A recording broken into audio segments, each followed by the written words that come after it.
2, 3. Let's go.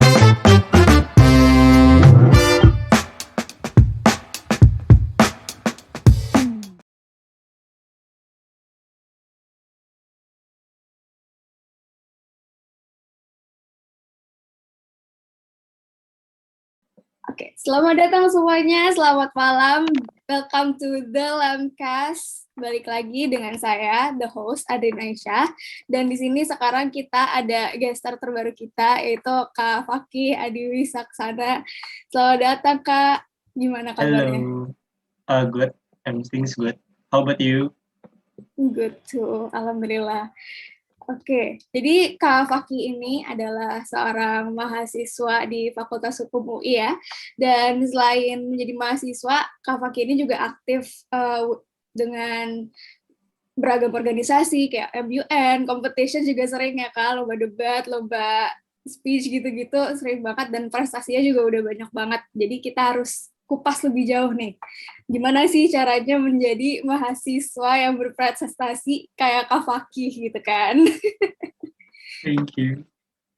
Okay, Kak, can you give us a little introduction? What are you currently doing? Terus something interesting about you. Short intro, my name is, as Steve stated, Muhammad Fakih Dwi Saksana. Gue angkatan FAUI 2018. So, this is the last year of me being a law student, hopefully. Kelas maksimumnya 6 tahun. Kalau misalnya gue nggak cocok terus, gue bisa DO. Terus habis itu, as of now, gue jadi pengurus inti. Gue jadi wakil ketua di Share UI, a leadership organization that also teach consulting skills. Terus habis itu, I'm also the BPH contract drafting in organisasi lomba di fakultas gue, di FAUI, where we prepare the delegation and we join a lot of national competition, especially in legal drafting, contract drafting, constitutional drafting, and academic writing. Think of essay, academic papers, and so forth.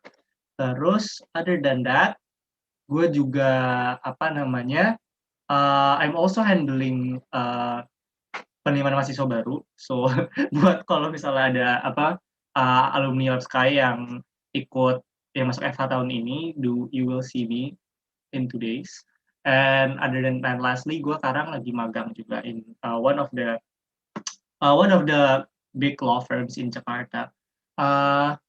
And yeah, fun fact about me, mungkin it will be tie in with our discussion later.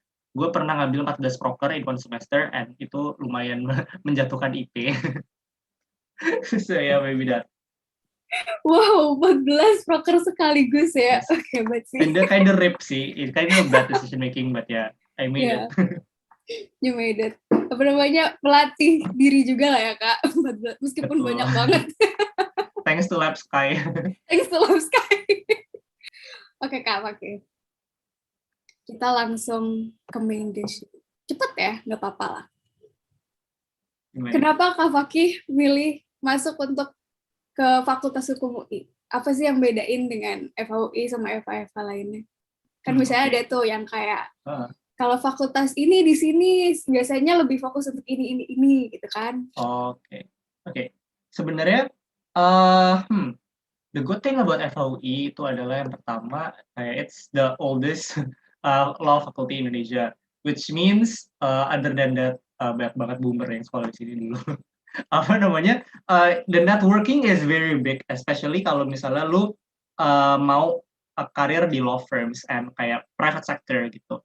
Kalau some other universities itu mereka lebih fokus di public sector, kayak ada yang misalnya banyak nih anak-anak kementerian, kalau alumninya pasti alumni di particular university gitu, atau misalnya hakim-hakim atau jaksa biasanya di particular university. Tapi kalau law firms itu syukurlah ya, masih banyak banget law firm prominent itu partner-partnernya atau pendiri-pendirinya itu dari UI, which means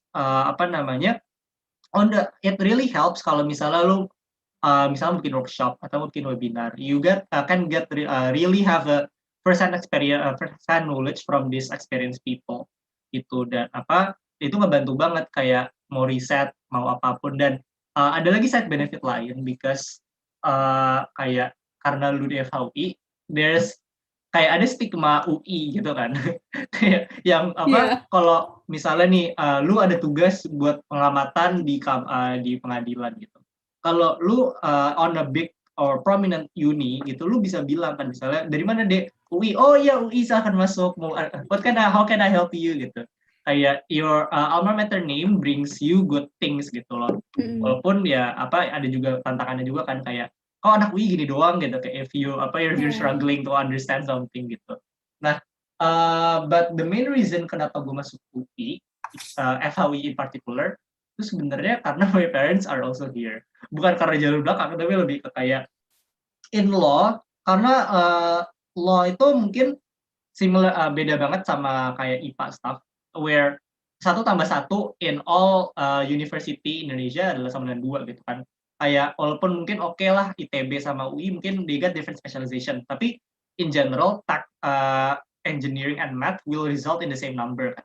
Tapi that's not the case with law. Doktrin-doktrin di setiap kampus itu bisa berbeda terkait satu topik hukum tertentu. Misalnya hukum tipikor atau tindak pidana korupsi atau hukum internasional dan banyak lagi.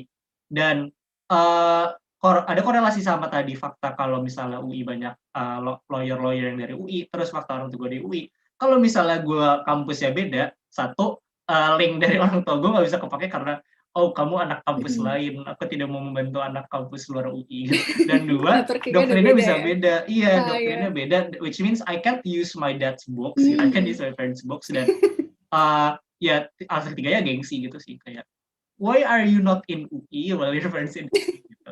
Tapi ya it's a decision that I didn't regret sih karena apa ya, as much as I hate to admit it, being in the same faculty with your parents does have a benefit sih.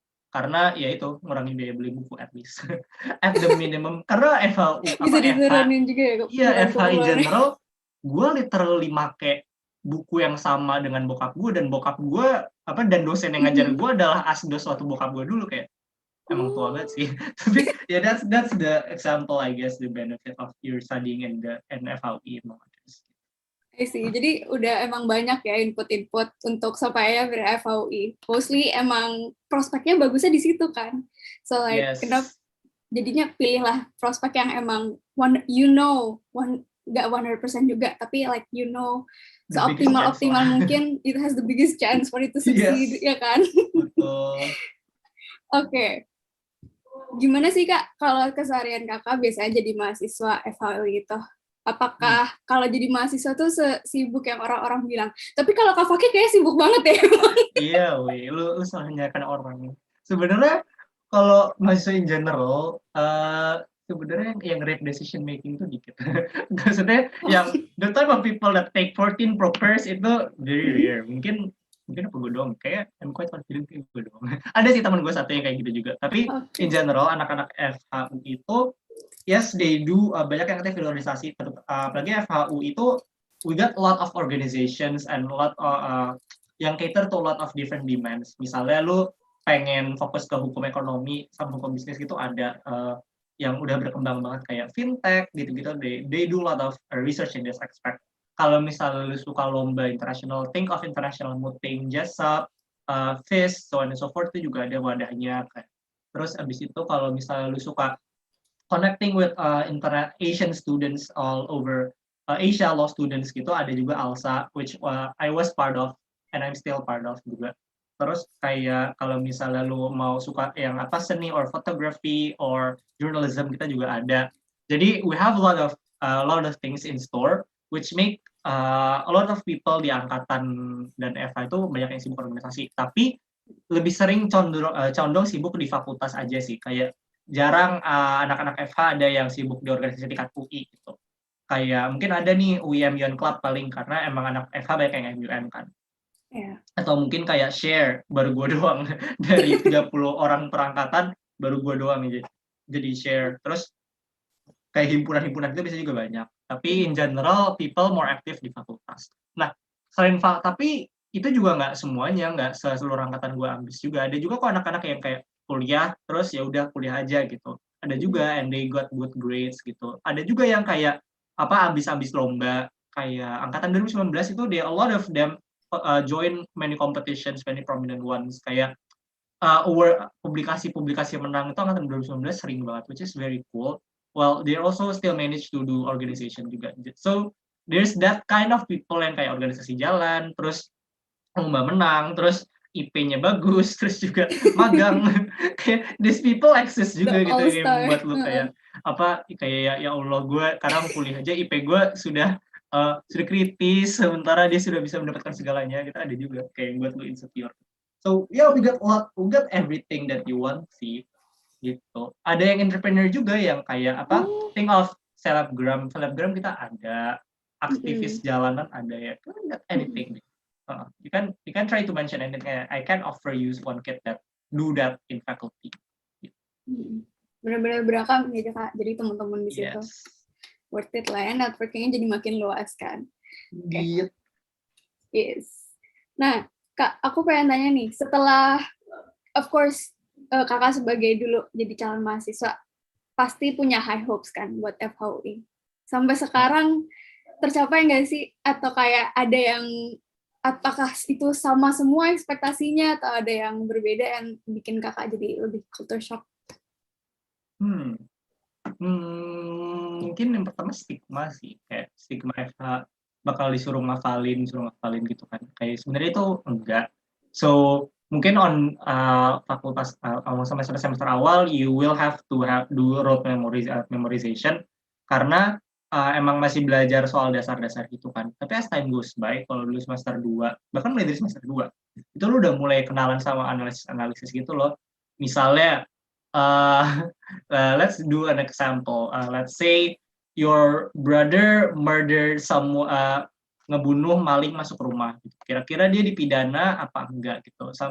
Ya simple as that. Itu lu boleh buka buku kitab undang-undang hukum pidana itu boleh. Jadi lu harus lu udah bukan cuman rote memorization, tapi lu menerapkan ilmu yang lu pelajarin, dan makin jauh ke belakang di FH, makin dekat lulus, most of the matkul itu kayak gitu. Jadi lu nggak apa-apa buka aja, karena lu pas lu kerja jadi lawyer pun paling lu hafal-hafalan tuh sebenarnya cuma buat jawab cepet aja gitu. Misalnya lu tau-tau ditanyain kan, kayak Idul Adha nih kumpul keluarga ditanyain, Mas mau nanya dong kalau mau jual tanah nih, what law I have to pay attention to, kayak gitu kan. Oh ya udah biar cepet kan, kayak gitu. Itu hafalan, tapi lu nggak dituntut untuk hafal seluruh hukum juga, because law is very developing kan. Kayak the law that you pay attention to can change with each passing year or even month. Kayak contohnya PPKM sekarang kan, atau kebijakan vaksin, in 1 year it can change 3 times gitu. That's a sample of how fast law develops gitu. So yang penting sebenarnya kalau dipelajarin in law studies and not bukan di FHUI doang, I think in other faculties too, itu lebih lu memahami asas-asas atau dasar-dasar, dan kemudian how that is implemented on the regulation and on the cases gitu. Jadi not only rote memorization. Terus yang kedua, mungkin kalau ngomongin high hopes, it's more of a kayak gue pengen mau apa gitu kan, kayak what do I wanna do in faculty, right? Nggak semuanya sih, atau kayaknya malah nggak ada yang tercapai. Honestly speaking, kayak gue dulu gue sempat kepikiran kayak gue mau deh jadi ketua this organization, kayak this prominent organization di FH, bukan BEM tapi bukan BEM atau BEM, kayak other organization. Terus gue juga pengen nih kayak gue ikut lomba this very big international competition gitu, kayak gue pengen banget. Tapi as time goes by, I go on a completely different path gitu sih. Kayak buat organisasi, gue kira jadi wakil ketua di Share, padahal gue waktu gue jadi maba juga nggak tahu Share itu apa. Terus lomba gue juga, I didn't join that competition, tapi instead I went to Taiwan, I went to The Hague for an ambient competition and I went. So I guess that's pretty good trade-off juga sih. So ya, despite mungkin nggak mencapai apa yang diimpikan Fakih waktu zaman maba, I'm happy with what I turn out to be. Jadinya bukan ke cita-cita yang dulu lagi ya, tapi lebih kayak what we receive now, dan itu aja lah kita ambil. That's what we achieve, dan itu berhak untuk disyukuri. Oke Kak, kalau menurut Kakak, apa sih plus minus dari FHUI itu sendiri? Atau FH in general deh? Oke, mungkin gue kayak akan lebih matematis. Oke, the plus side, the first one, FH tuh apa ya? FH beda sama fakultas-fakultas atau jurusan-jurusan lain yang lebih spesifik mungkin.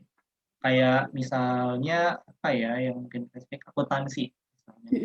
accounting teaches you to be really good in accounting. Tapi mungkin kalau ilmunya kalau di luar akuntansi, other than pembukuan gitu-gitu mungkin agak susah diaplikasikan ya kan. Tapi in law, uh, it really teaches you to lu kayak tadi gue bilang tadi di awal, lu lebih belajar asas-asasnya kan. Kemudian itu diterapkan ke dalam hukum-hukum yang berbeda-beda. Kayak gue, I learn a lot of different law, kayak hukum tata negara. Hukum tata negara tuh kayak how government institution interacts gitu misalnya gampangnya. Terus hukum administrasi negara, kayak how government functions. Terus hukum pidana, perdata, sama hukum military gitu kan. Hukum internasional juga, hukum adat, and a lot of other things. Dan it teaches you to be flexible gitu dan terbuka, dan lu waktu lulus pun nggak semuanya jadi lawyer. Kayak Arif Muhammad tuh dia alumni FHUI gitu loh, dan look at him now, he's not lawyering, dia jualan bakso aci sama jadi ini kan jadi speaker bakso aci, enak banget sih, I love bakso aci. And other than that kayak adanya Najwa Shihab gitu loh. These are people that mungkin hidup kerjanya nggak terlalu terkait hukum kan, tapi the law skills that they get helps them in their career. Kayak contohnya Arif Muhammad. Pasti Arif Muhammad kalau misalnya dia lihat kontrak franchise bakso acinya, dia lebih ngerti kan kayak oh iya nih gue harus nulisnya kayak gini nih gitu ya. Atau Najwa Shihab dia udah ngerti kan kayak how government should interact, teorinya gitu, teori government berjalan gimana gitu. So it enhance their skills on the field that they're focusing. Terus selain itu critical skills di FHUI itu juga is very didorong. Gimana ya, misalnya nih kayak tadi kasusnya nih atau kasus yang lain deh, contohnya yang lebih kontroversial, legalisasi ganja. Legalisasi ganja ini kayak waktu gua mahasiswa baru, kita jadi mahasiswa baru ada di aspek fakultasnya itu ada tugas bikin ini kan kayak legal opinion lah, kayak kita analisis kasus gitu, dan topiknya legalisasi ganja gitu. Dan kalau di FHUI, lu tuh sebenarnya bebas gitu loh. On legalisasi ganja ini lu bisa pro, bisa kontra, as long as you give a good reasoning back up that by regulations or doctrine gitu loh. Jadi lu nggak dilatih dicetak aja kayak oke, lu yang penting bilang A sama dengan A gitu. You can change the paradigm you can go against the flow gitu, as long as you give good reasoning for it gitu loh. And I think that helps, especially kalau lu juga orang yang suka debat gitu ya, atau ya suka aja kayak no, that's not true. Suka melawan orang tua gitu. Suka lawan-lawan ya. Iya kan, kayak gue gitu kan. So bokap gue legal lawyer, karena juga FH kan, so maybe it turns into blood. Tapi kekurangannya sih mungkin pertama FHUI in particular itu termasuk fakultas yang susah banget cum laude, susah banget nilai bagus even. Kayak waktu gue wisuda kan di UI itu ada kebiasaan di mana ketika wisuda maba-maba yang baru masuk itu padus kan, jadi paduan suara buat anak alumni buat orang-orang wisuda ini kan. Jadi kayak the old ones go out, the new ones celebrate the old one go out gitu kan. Which is cool. Dan kayak kan itu di situ diumumin kan biasanya kayak FEB cum laude 30 orang 100 orang gitu, kayak wih banyak. FHUI itu dulu gue dari satu angkatan yang hundreds itu 16 orang, terus paling tinggi juga 3,8 apa 3,7 ya, very low gitu. Sementara FEB itu bisa 3,9 gitu. Karena dosen-dosen FHUI, for lack of a better word, is very harsh. Kayak pelit nilai banget, karena dosen-dosen FHUI itu mikirnya mending lu nggak lulus nilainya, mending lu nilainya B, tapi lu bener-bener berusaha, dibanding gua ngelulusin orang yang nanti nyusahin adik kelas gua gitu.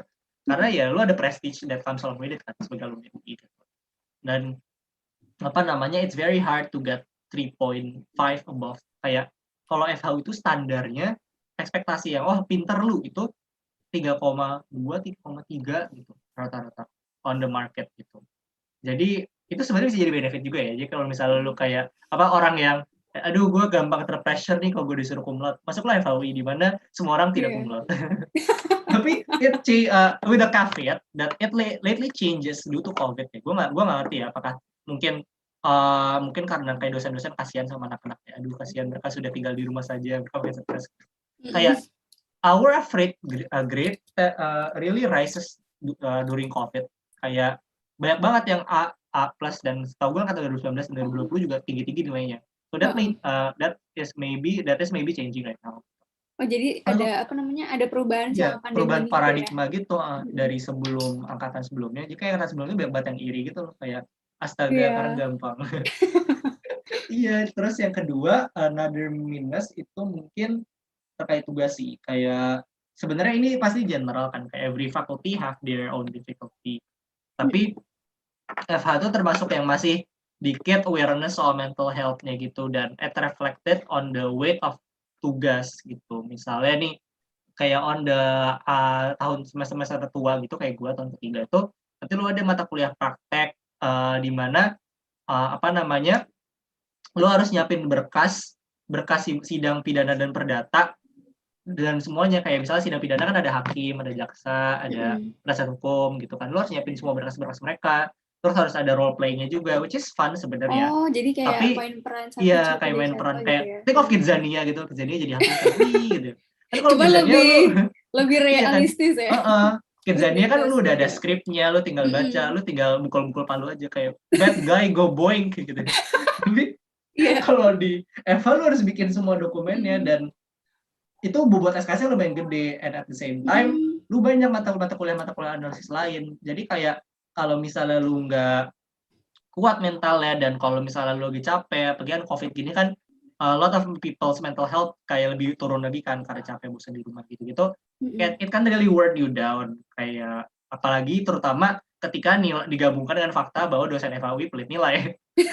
imagine nangis-nangis gitu, udah begadang subuh 2 bulan terus nilainya B gitu kan. Kan ini kayak lu mau nangis gimana gitu kan, kayak gitu. Tapi ya terlepas dari itu, I still don't regret masuk FAUI sih, kayak the challenges, kayak you learn to try to find silver lining in everything gitu. Belajar At untuk least mensyukuri segalanya ya. All at of the least you can bond. adversaries. Karena kan stres cuy kalau misalnya enggak, udah beban banget. Iya. Nilainya cuma B. Di bawah happy-happy aja ya. Waktu pertama kali masuk FAUI, what is the 2 things yang buat kakak tuh jadi kayak culture shock banget, yang merasa tuh beda banget sama saat di kuliah sama dengan saat di SMA? Mungkin yang pertama kayak a sense of confusion gitu, kayak gimana ya, kayak pas di SMA tuh lu somewhat lebih gampang buat kayak go with the flow aja gitu kan, karena pilihan things that you can do is not that much gitu. Sebenarnya banyak kan, kayak di Lifestyle banyak organisasi, tapi more of a it's still very relatively limited, dan lu masih diarahkan gitu kan, kayak ikut ini aja gitu. Sebenarnya kalau kuliah tuh lu udah bisa lebih mandiri kan, and that tends to be decision making gitu. Gimana kalau misalnya kayak you don't have a strict plan gitu, misalnya kan ada orang-orang yang udah gue mau masuk FAUI, gue tahun pertama gue mau ini, tahun kedua mau ini, gue tahun ketiga mau mapres, terus gue lulus cepat gitu. Ada orang yang kayak bisa kayak gitu, and that's good gitu. Tapi kalau gue jujur, gue orangnya I like to try new things gitu kan, and that leads to 14 different programs. Karena ya gue mau bantu-bantu, dan gue ikut aja 3 organisasi waktu SMA atau tahun pertama gitu.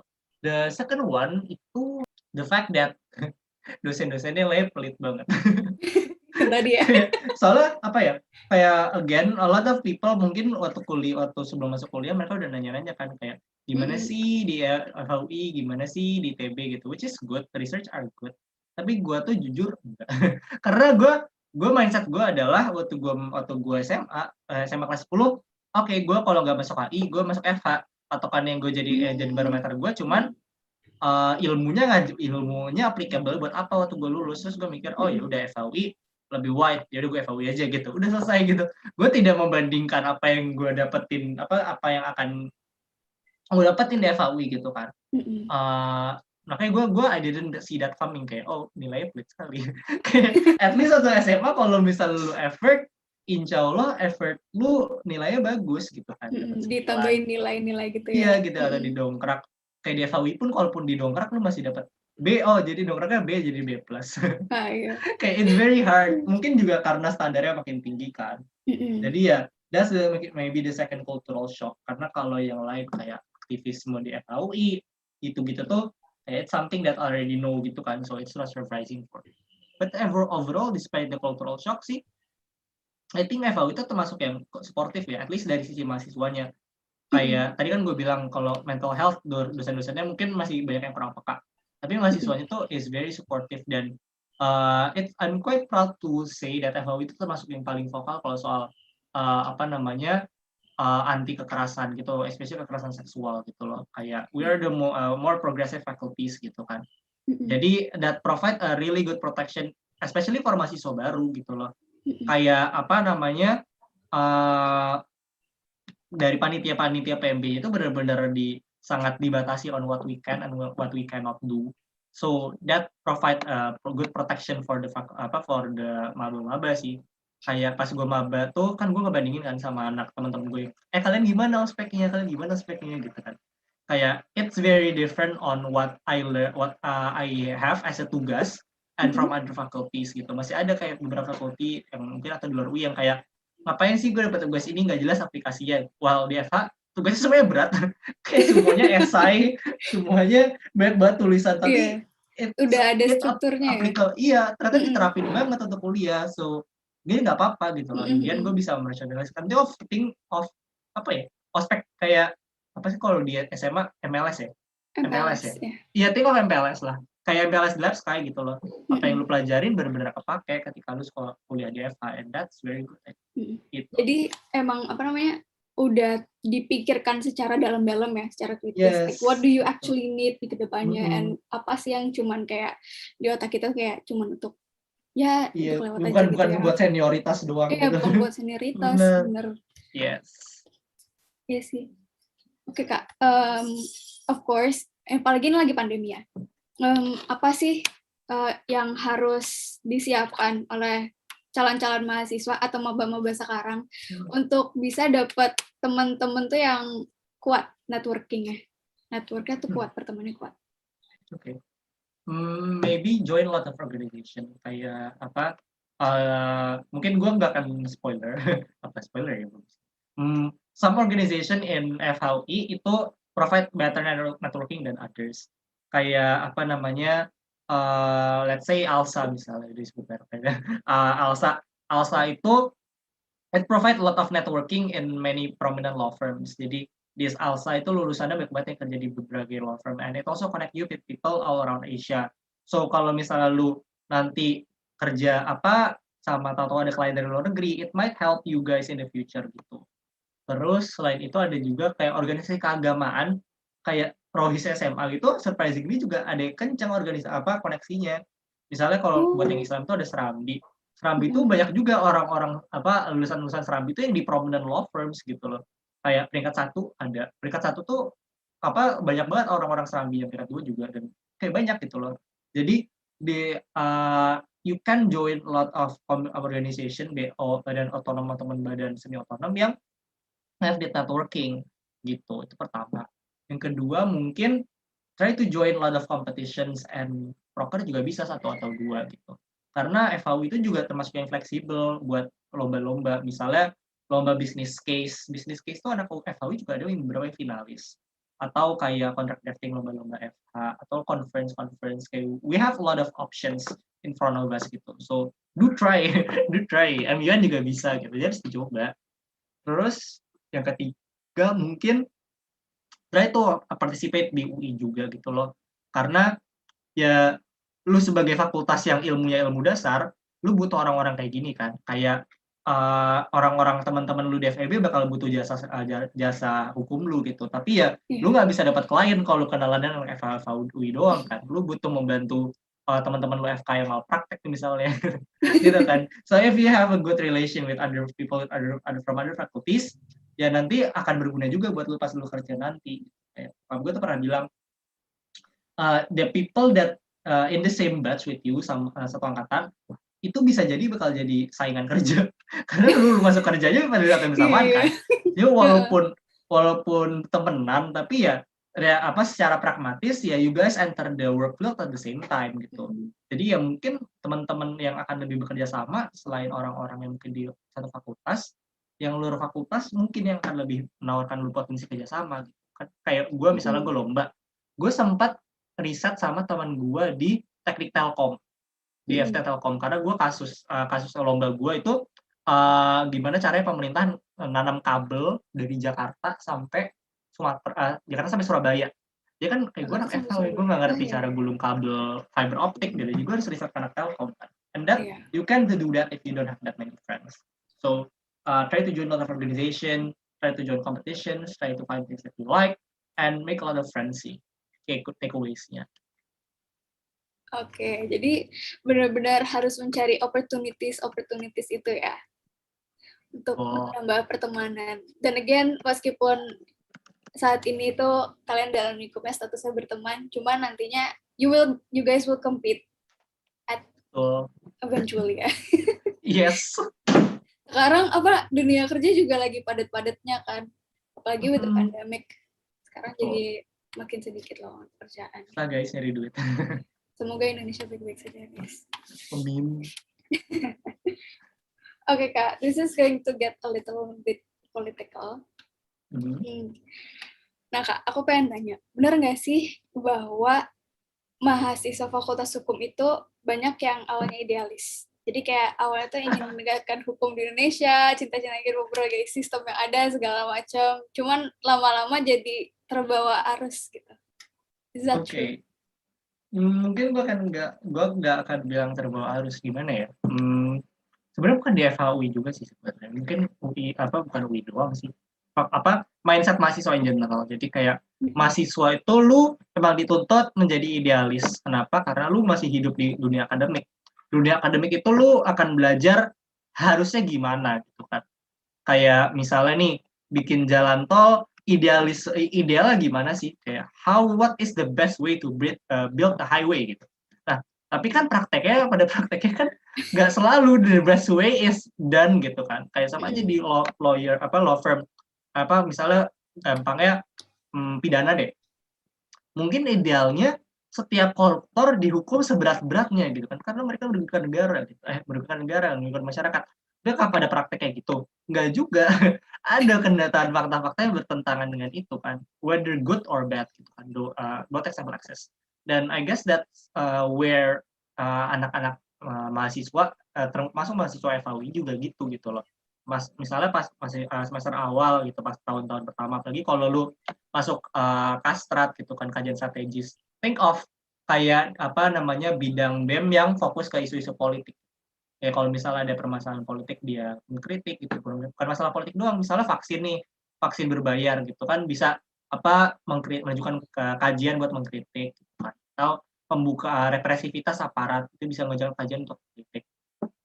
Tapi as times goes by, prioritasnya berbeda gitu kan, berubah. Ada yang masih berfokus di aktivisme, ada juga yang udah lebih berfokus ke karir gitu kan. Nah, tapi apakah kemudian di karir itu melepaskan aktivismenya? Enggak juga. Ada alumni-alumni gua yang dulu jadi ketua BEM misalnya, terus sangat progresif pas sama dia. Pas lulus dia kerja di law firm yang ngurusnya renewable energy gitu. And dia tetap menjalankan aktivismenya dengan cara dia gitu. Jadi ada juga alumni-alumni yang mungkin habis lulus kayak gue mau di LBH, gue mau menolong masyarakat termarginalkan. Ada juga yang kayak gitu kan. Tapi ya ada juga orang yang kayak gue mau nyari duit karena gue butuh duit.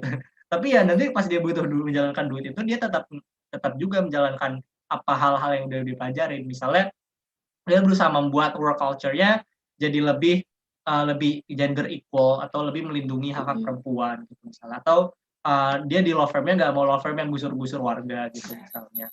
Jadi ya menurut gue sih nggak semuanya auto kayak oke, gue lulus saatnya gue menindas orang-orang yang dulu gue bela gitu. Nggak gitu juga. Ada juga masih banyak orang-orang yang berintegritas gitu.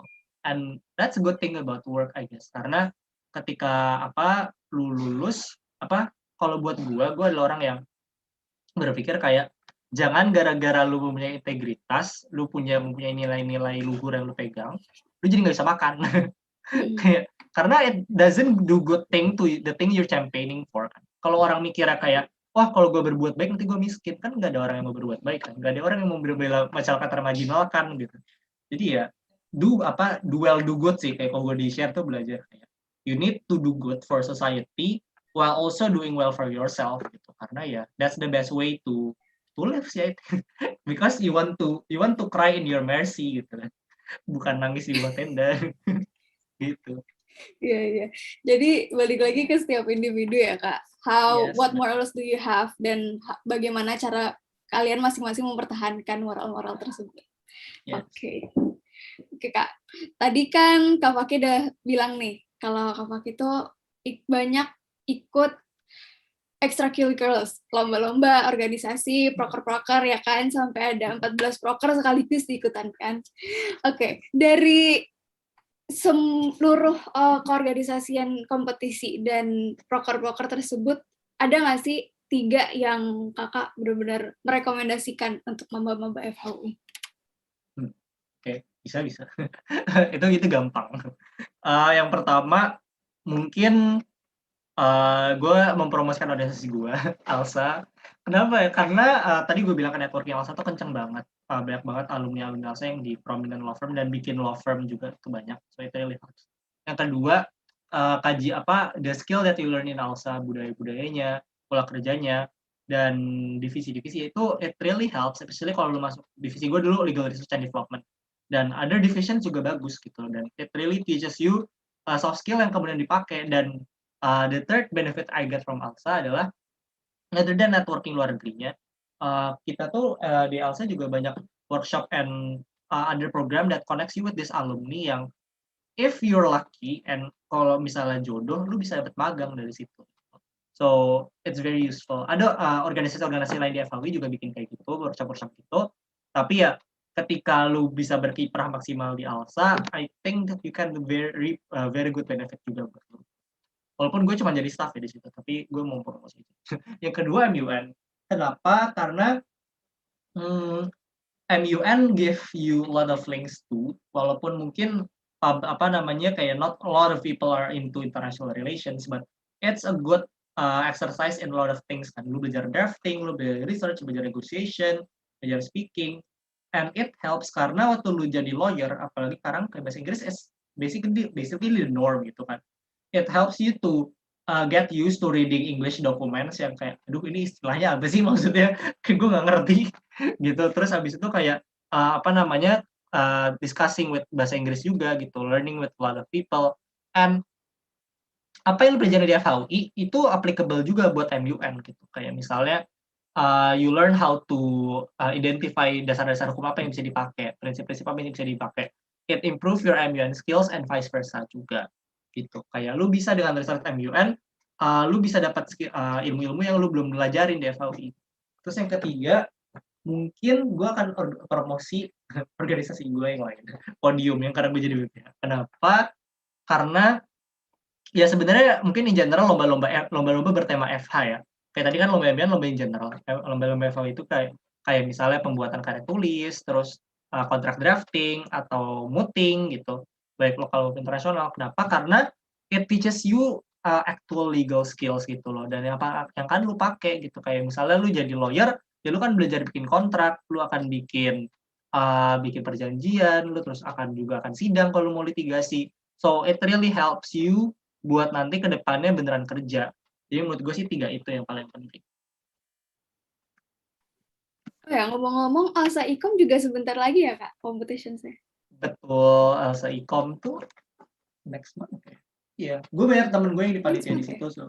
Dan gue kan juga dulu waktu SMA juga Ikom jadi peserta. It's a really good competition, guys. Kayak shameless promotion gue Alsa is worth it, man.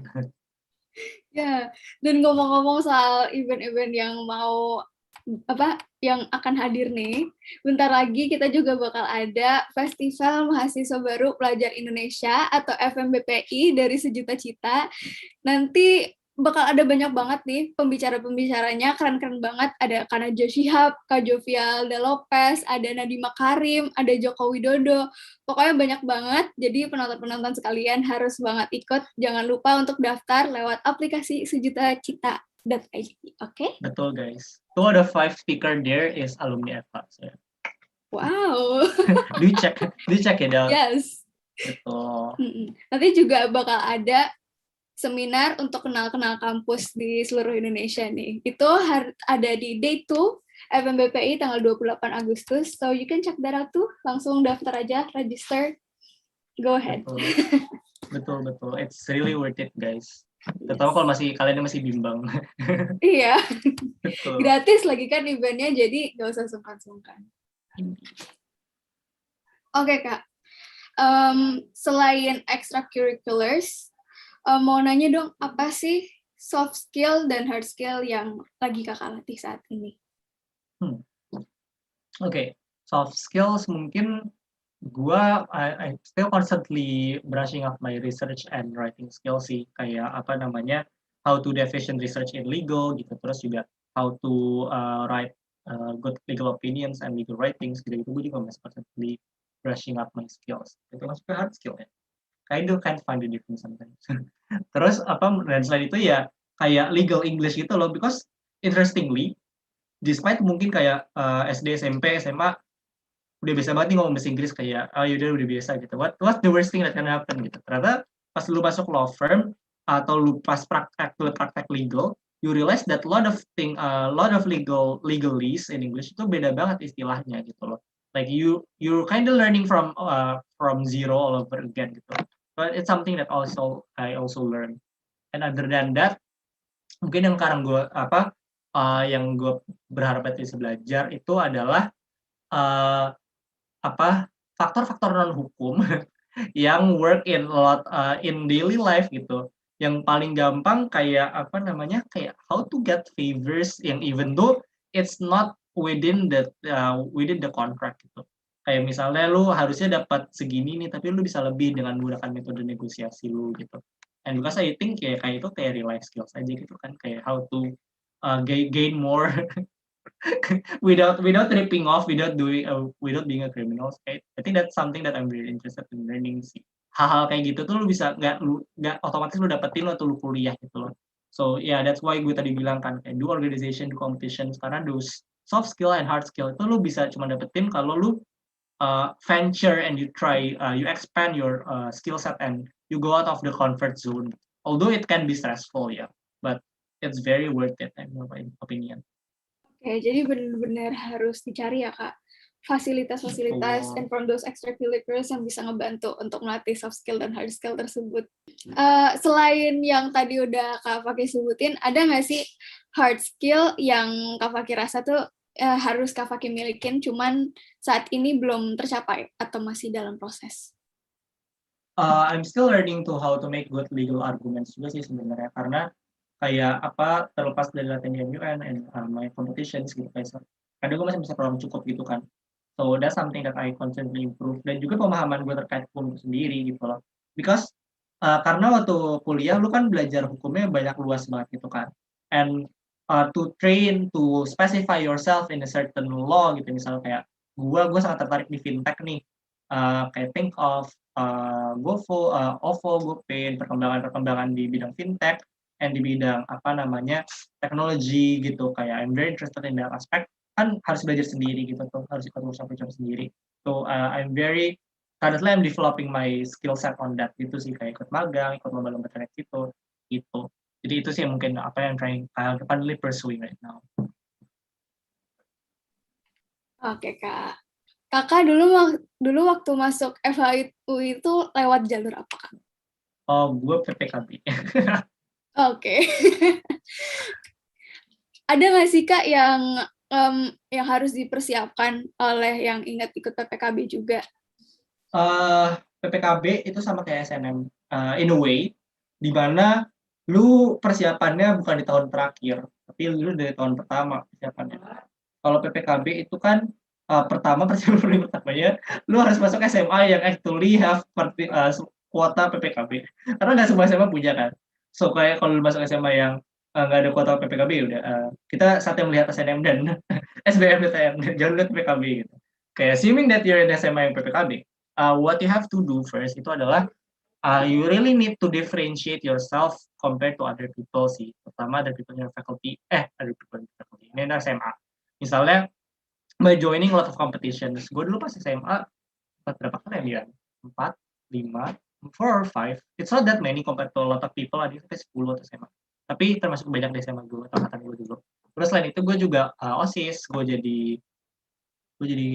gue jadi koordinator edu. Gue ya apa jadi kayak ketua divisinya gitu.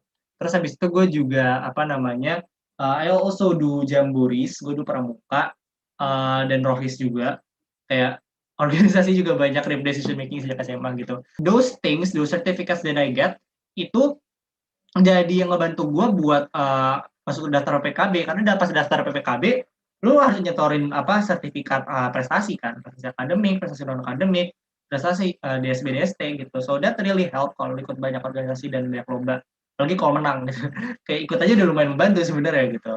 Nah terus yang kedua ya juga nilai lu juga harus cukup bagus lah, at least gak jelek-jelek banget. Kayak gue dulu rata-rata berapa ya? I forgot, tapi kayak di atas 85 deh. Tapi ya itu lo harus bagus kan, karena PPKB kan juga urutan gitu kan. Jadi kalau urutan lu di bawah dibanding teman-teman gue yang mau FH juga susah. Dan other than that, apa ya? Oh iya, jangan don't put your eggs in one basket gitu loh. Kayak apa namanya dulu walaupun gue banyak lomba nih dan walaupun nilai gue cukup apa posisi gue di peminat-peminat anak-anak FHUI lumayan aman. Tapi gue orangnya apa ya? Gue orangnya pragmatis gitu. Kayak gue tahu PPKB dan SNMPTN itu sistemnya ajaib. Jadi gue mendingan tetap persiapan apa SBM gitu. Walaupun akhirnya gue cuma intens seminggu, terus PPKB terus uangnya habis. Uang nggak bisa refund. Tapi ya that's worth it daripada in alternate universe di mana gue kecot gara-gara gue nggak prep bimbel, terus gue nggak dapat PPKB, gue nggak dapat SNM, terus akhirnya gue nggak dapat SBMPTN juga, terus gue nganggur. kayak gue mendingan kayak gitu menurut gue. So ya despite lu ikut lomba banyak terus nilai lu bagus, do try to still prep for SBMPTN 16 karena a little bit caveat about paralel, bayarnya lebih mahal dibanding reguler. Jadi kalau lu mau menghemat, which I do, sometimes I reflect kayak, duh, lumayan kayak angkatan gue tuh 10 juta tuh para PPK paralel. Kalau reguler tuh bisa 3 juta apa per semester? 3,5 ya? Lumayan kan, assuming lu menghemat 7 juta per semester, lu 7 semester, 7 kali 7, 35 juta tuh bisa buat ngekos berapa bulan habis lu wisuda gitu. Atau Iya. least bisa buat lu tabung nikah gitu. Kayak that's helpful gitu kan. Jadi ya kalau misalnya lu apa namanya want to try to save, it's not that bad to consider SBMPTN biasa gitu loh. There's no shame in that. Gak ada salahnya kalau lu harus apa tes dulu mungkin lebih capek gitu kan hijab lebih panjang. Gitu sih. Oke, so untuk PPKB itu one harus start dari awal ya, organisasi apa competitions, prestasi-prestasi itu harus diatin dari awal, termasuk nilai-nilai juga ya. SNMPTN juga termasuk ya Kak berarti kalau untuk ini. Yes. But Tapi at the tidak same, SNMPTN. kalau SNMPTN ajaib ya, tapi lebih ajaib lagi. Iya, lebih ajaib lagi. Tapi selain itu juga harus nyiapin untuk jalur lainnya. Untuk persiapan PPKB ini, kakak dulu gimana sih pola belajarnya? Is that a certain method that you use? Atau untuk yang perubahannya dari waktu masa SMA dulu belajar sama pas sekarang kuliah tuh belajarnya bedanya gimana? Ini sebenarnya ini kayak gue tidak mengendorse metode ini, tapi gue adalah penganut metode SKS. Dan belajar ketika terdesak gitu.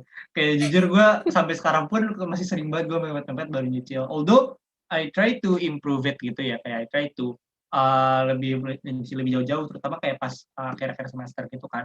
Kayak lu takut gitu kan gak lulus gitu. Nah, tapi walaupun gue orangnya kalau gue individu deadlineer, tapi gue suka banget les gitu karena gue malas belajar sendiri tapi gue kayak disuruh-suruh yaudah gue belajar dan gue suka les gitu kan karena les itu kan ngerjain soal gitu kan gue suka aja ngerjain soal kayak okay, fun gitu. Soalnya kan kalau matematika lu gak ngerti kan lu bengong gitu setengah jam lu melihat matematika tidak membuat lu bisa mengerti, tapi kalau lu les lu ngerti gitu kan, jadi gue lebih suka les gitu. Jadi gue dulu waktu semester terakhir semester kelas 12 gue tuh apa namanya les privat gitu sama kelompok gue. Kayak kalau misalnya anak lab kayak Robert gitu kan ada Robert, ada ini gue tim Robert gitu. Nah terus abis itu pas semester 2 gue intern sambil les Robert itu, jadi gue 2 abis itu jadi dapat PKB. bener-bener didongkrak sama les-les itu ya. Iya, karena Untuk menambah motivasi belajar juga ya. gue seneng-seneng Sebenarnya. aja karena kan les juga sama Mm-mm. teman-teman gue kan, kayak ya udah kalau bego Iya. bareng-bareng gitu kan, nggak bego sendiri terus nangis kayak aduh kenapa aku bego, terus meratapi kebegoan gitu, terus kayak aduh gue nggak bisa dapat kuliah nih kayak gini gitu, gitu kan, kayak it helps Heeh. kalau belajar. Nah kalau bedanya sama kuliah lu nggak ada les. Kuliah Mm-mm. kalau lu FEB ada les on the first early semester. Oh, Tapi FH kita FH ada nggak ada. tentir. Kalau misalnya apa namanya kalau kayak SMA tuh kan kadang-kadang ada kelas tambahan gitu kan. Misal guru Mm-mm. matematika lu nge-review nih materi yang bakal diujianin di luar jam kelas kayak gitu. Tapi yang ngajarin itu cutting-cutting lu, senior-senior lu biasanya. Tapi itu juga nggak di semua mata Oh. kuliah, cuma mata kuliah Mm-mm. semester awal doang. Jadi at some point lu harus belajar sendiri. Terus yang Mm-mm. kedua, kemampu apa yang gue terap maksimal untuk PPKB ya, I do lot of competition. Sebenarnya, to be honest, gue tuh dulu waktu ikut competition segitu, gue alasan utamanya bukan buat PPKB sih. Kayak iya gue kepikiran kalau gue ikut lomba nih, gue bakal masuk, bakal ngebantu kuliah nih. Walaupun gue dulu nggak ngerti kayak gimana sih emang caranya mengconvert lomba-lomba gue jadi kuliah, gue nggak ngerti dulu kan. Gue baru tahu tentang PPKB. Tapi satu, gue suka aja membuang-buang waktu dengan lomba. Terus kedua, apa ya? I think of it as an investment gitu loh. Kayak gue MBN, oke, Mm-mm. gue MBN bayar 400.000. Terus gue kalau benefit dapat uang lomba, yeay gitu. Tapi kalau enggak, gue Mm-mm. dapat sertif yang nanti bantu gue kuliah gitu. Jadi Iya. I think of it as an investment gitu loh. Waktu kuliah buku pelajaran lu gede banget, banyak banget kayak Mm-mm. ini kayak contohnya, kayak this is one of the book that you're going to use. It's this thick. Ini buat satu mata kuliah doang. Dan kayak you can Wow. have Iya. 5 or 6 books stable ini in one subject, bisa kayak gitu.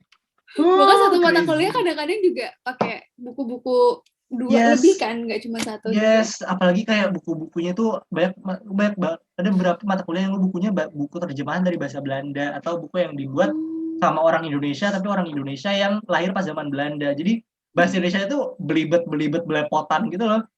Kayak oh god gitu. Terus Iya. nilai lu B gitu. That B is the really the cherry on the top of struggle that saya had. Iya. Jadi kalau Kak Fakih itu emang itu ya, sistem belajar mungkin kurang, cuman di Betul. competitions-nya prestasinya emang luar biasa di Yes. keaktifannya. Dan harus mau ini lu mitigasi sendiri lah. Kayak Mm-mm. kalau teman-teman gue yang mandiri belajar ya bagus, dia nggak perlu les gitu kan. Tapi ya Mm-mm. gue perlu les. Gitu. Jadi tahu apa kondisi diri sendiri juga ya. Kalau Betul. emang perlu les atau perlu bantuan teman-teman itu untuk motivasi dan Yes. ask for it. Gimana sih Kak waktu SMA dan saat sekarang juga, gimana caranya Kakak tuh bagi waktu dan memprioritaskan satu kepentingan dengan kepentingan lainnya? Gue dari SMA tuh gue sering banget dikritik sama my mom and my siblings kayak you're too busy. Karena ya mungkin emang SMA lifestyle kan banyak banget Oh, kegiatannya busy kan. banget ya. Iya emang padat banget kan. Mungkin itu jadi terpengaruh gue ke kuliah, kayak gue udah terbiasa dengan kesibukan gitu. Tapi on the worst case scenario, ketika lagi padat banget, I don't sleep. I don't sleep. Terus juga weekend ya kepake gitu, kayak misalnya Sabtu gue bisa pagi sampai siang dari pagi sampai sore misalnya ngejuri. Terus sore sampai malam rapat lomba, rapat organisasi. Malam sampai paginya ngerjain tugas. Terus ya gitu, terus Seninnya gitu, Sabtunya gitu. Terus jam tidur berantakan. Nah, tapi sebenarnya teman-teman gue banyak juga yang bisa, they can really allocate the time gitu. So maybe that the main thing here is to try to know what you want to do first gitu. Karena it will help you to plan out things gitu kan. Kayak misalnya lu masuk FH, you have a clear plan nih tahun pertama, tahun kedua, ketiga mau apa, atau lu udah tahu lu mau lulus berapa tahun, lu mau ngapain aja minimalnya, terus lu lulus mau kerja apa. It helps also karena kayak lu akan memilih nih misalnya proker, kira-kira proker ini relevan nggak dengan long term goals gua. It will be very helpful for you to manage the time gitu. Nah, terus buat priority settingnya, usually ya gue pakukan adalah one, I do which one is the most urgent at the time. At the worst case scenario gitu, kayak oke, hari ini deadline-nya apa? Oh yaudah ini gue kerjain deadline yang hari ini. Gitu. Tapi kalau on the situation where I have many things yang deadline-nya macam-macam, gue kerjain yang yang paling gampang gue kerjain. Jadi kayak start from the small ones because it will motivate you to do more gitu kan. Atau yang paling gue minatin. Jadi kayak kalau paling gue minatin itu ribet, ya nggak apa-apa gue kerjain juga. Karena ya daripada gue ngerjain yang nggak gue suka kan, karena mager gitu kan. Kayak gitu sih gue biasanya. Jadi tips untuk bagi waktunya adalah one, based on time, dan yang kedua itu dengan motivasi ya. Karena Yes, dari yang kecil-kecil atau yang dari paling minatin dulu, baru nanti yang berat-berat, yang terasa berat-berat. betul. Cara kakak menjaga kesehatan tuh bagaimana sih? Lewat pola makannya, mungkin ada olahraga juga gitu. Banyak banget teman-teman gue yang actually kayak tiap hari lari 5 kilometer, tiap hari calisthenics, tiap hari yoga, itu banyak banget yang kayak gitu. And it helps them gitu loh, kayak mental health-nya better, lebih healthy. Kayak gue cukup healthy dan mental health oke sih. Cuman I think if I do that, I will be better. So if you do that have the time, I really recommend that. Especially considering that beberapa law firm pun juga menerapkan kayak gitu loh. Ada juga beberapa law firm ada yang kayak kelas yoga bareng, atau bukan cuma law Jadi firm ada kok, kayak edukasinya ya. startup atau consulting Oh group itu ya. ada yang banyak bikin wellness gitu loh, karena ya their work is also very stressful kan, dan it can help Iya. bonding juga kan, kayak to increase work productivity juga. So if you can do exercise, do eat healthy food, and vitamins also help. Dan ya stay at home kids and vaccinate yourself, especially. Yes. Vaksin ya harus banget, karena kalau enggak Yes. kapan lagi kita bakal keluar ya. Kemarin udah rencananya Juli pengen keluar, tiba-tiba kita Iya weh. PPKM lagi. Gue wisuda online kayak gini. Iya. Untuk study tips and tricks ini, ada nggak sih Kak rekomendasi buku yang menurut Kakak lebih baik dibaca oleh calon-calon mahasiswa Fakultas Hukum sebelum masuk kuliah? Gue, to be honest, mungkin something more about the career, pilihan karir yang ada di lulusan hukum gitu loh. Kayak dulu tuh alumni angkatan 90 tahun itu bikin buku gitu. Kayak I don't think it's sold in a big number gitu. But I own a copy. It helps you understand kayak pilihan karir di lulusan hukum itu apa. Siapa tahu kalau it can really help. Siapa tahu pilihan-pilihan karir yang ada itu, walaupun dia sangat luas tadi kan kayak gue bilang, itu tidak sesuai sama yang lu pengen gitu kan. It might can nudge you outside of FH. Tapi kalau ngomongin matkul wise, ngomongin materi kuliah wise, I don't think you really need to start reading from now karena bahasanya ribet. Kayak jagalah otak kalian sama otak kalian mumet masuk FHW karena akan mumet gitu. Gak apa-apa guys, gak usah buru-buru. No rush. It will be confusing when you start learning, dan pas lu buka, kalau lu baca dari sekarang pun menurut gua gak akan ada bedanya ketika lu nanti masuk kuliah, lu kan tetap bingung. Karena seabstrak dan segak jelas itu. Although kalau misalnya lu udah keterima terus lu coba nyicil-nyicil bukunya, mungkin itu akan ngebantu lu buat nanti masuk kuliah. Kayak one of the good habits that you can do adalah sebelum kan nih lu udah dapat nih list matkulnya nih. Kita tuh di FHW itu ada data informasi-informasi terkait buku-buku wajib itu ada di setiap mata kuliahnya. It can help you buat masuk semester awal, sebelum mulai kuliah lu baca dulu. Jadi at least kalau misalnya ada diskusi atau at least lu udah tahu apa yang mau ditanyain. Tapi kalau lu belum bakal masuk FHW, menurut gua nggak usah sih. Karena nanti lu beli buku-buku lama dan tidak jelas ini terus lu tidak dapat, kayak lu gitu. Bad investment gitu. Tapi kalau untuk tujuan skill, reading skill it's a must. Kayak lu harus suka banget baca karena ya bukunya setebal ini cuy. Lu harus menghabiskan buku ini.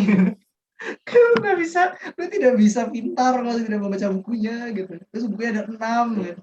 Ya Terus Allah, seneng baca ya? iya seneng baca. Apalagi kan lawyering juga lu baca Iya. lu baca kontrak bisa sampai 1000 halaman kontrak. Atau undang-undang cipta kerja 1100 halaman. Kan kayak insane gitu. Kalau lu nggak suka baca, aduh, mungkin coba cari other faculties that don't do reading. Kalau untuk buku-buku nih Kak yang harus dipersiapkan untuk pelajaran saat SMA, ada rekomendasi nggak dari Kak Fakih? Wow, aduh, buku apa ya dulu? Ada buku ini, tahu yang kecil-kecil. Tahu nggak sih yang kayak there's this buku soal, gue lupa banget namanya apa. Jadi kayak tebelnya segini. Terus dia ada buat setiap mata pelajaran di tes di SBM. Ada buat matematika, ada buat IPA. Gue lupa nama bukunya. Bukan detik-detik, kalau detik-detik kan buat UN ya. Kayak semacam detik-detik tapi buat SBM ada. I think it's very popular, and kalau sekolah lu really pushes anak-anak buat SBMPTN tuh pasti orang tuanya udah dengar-dengar gitu dari senior-senior sebelumnya. But really sorry I forgot the title of the book, kan itu udah mau lulus kuliah ya. Kayak I'm old guys gitu. Tapi this book itu berguna banget, dan lu ini nggak ada di Gramet gitu loh. Lu harus mesen langsung ke penerbitnya. Jadi makanya dulu tuh kalau gue dulu satu angkatan mesen bareng-bareng. So I think kalau buat anak-anak lab sky, at least anak-anak lab sky pasti dapat, guys ada yang mau beli bareng nggak, ada yang mau beli bareng, itu pasti ada. I forgot the name of the book, tapi kalau ada a certain kind of information beredar di mana ada nih buku bagus, terus bukunya berseri gitu, I think that's the one. I forget the name dulu. Other than that, buku Inten. Buku Inten helps. Pinten. Dan jujur gue nggak tahu nih apakah masih visible, applicable apa enggak. Tapi dulu waktu gue prep apa namanya SBMPTN dan UN, kan gue kan nggak langsung ikut Inten ya. Dan gue nggak ikut Inten dari semester pertama kelas 12. Gue baru ikut setelah UN. Kayak gue cuma seminggu terus dapet PKB.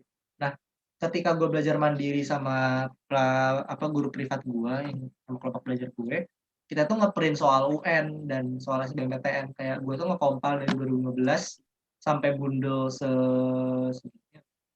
sekaki gitu ya. Itu terus kita cicil kerjain mandiri gitu. So I think that kind of thing can help. Kayak karena pembiasaan aja kan sebenarnya, yang penting lu banyak kerjain soal, banyak belajar.